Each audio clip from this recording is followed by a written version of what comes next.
Hey guys, it's me, Chris. Today I wanted to share with you a scratch-built project I made for my Ultra Micro RC helicopters. Made up a landing pad here.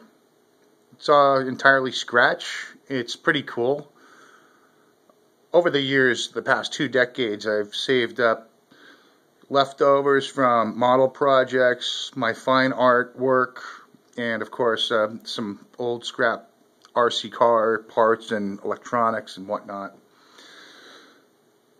Believe it or not, this thing only cost me less than $5, $4.99 to just build up, and it was a 30-pack of flashing yellow LEDs. I know my smartphone isn't that great with that, and these LEDs are pretty bright, but trust me, they're yellow. Yeah, I had all sorts of things left over from model making and artwork, and 2 decades of all 3 hobbies. So I took some model static grass and put it on top of a polystyrene sheet with Elmer's glue all.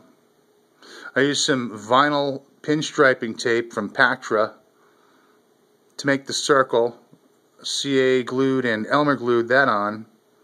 Used a piece of polystyrene sheet, measured out and cut a cute little H out of this. I glued the polystyrene large sheet on top of 2 building boards that I used to use for artwork. And just a little too warped out now to be flat level and usable anymore for model quality or any building purposes. So I made a 7.5-inch square substrate, if you will, for both the electronics and the landing surface. Here we've got an old Tamiya battery pack for the receiver, along with the on-off switch for the RC car. Here's a circuit board for the LEDs. I bought this a while back. I can't remember what company it was. It was either from HPI or Hot Bodies. I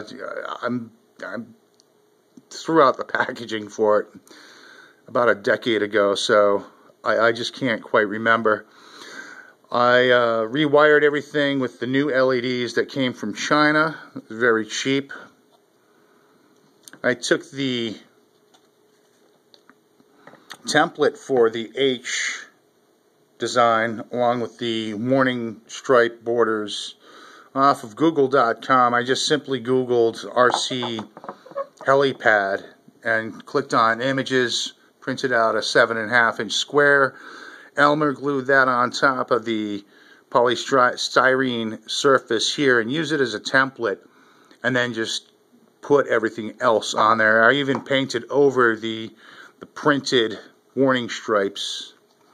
On the sides here, some polystyrene rails here. I painted them up to look like aged metal. It's pretty cool. They're about 3/4 of an inch wide. It's nice. It's somewhat durable. It's not for a little kid to throw around because the legs are just super glued in place, and I've myself broken them a couple of times. Anyways, it's a really fun project. The last thing I do want to do is add some of those sticky foam discs that they use for furniture because it's not quite level. Of course, as I said, the board here, both boards here are just a little warped out. You can probably see that in the video here. Anyways, it works really well. I just take out these 4 AA batteries. They're rechargeable, so I just stick them into a controller and stick it on the charger. When the batteries die, stick them back in again.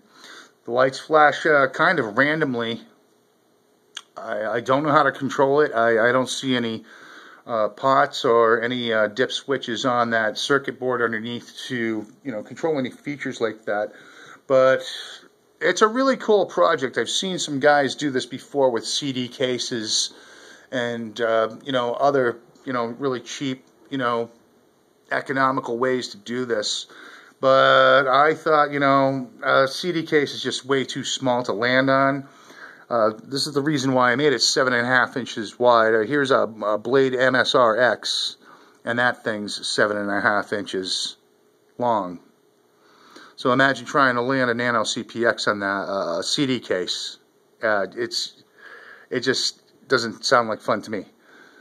Anyways, yeah, this is a little fancy for this, but I had all this other, extra leftover scrap material. It was either going to be thrown away or put to good use, and I like the use. I like the results of it, and I thought I'd like to share this with you guys, okay? Anyways, happy flying, and thanks for watching.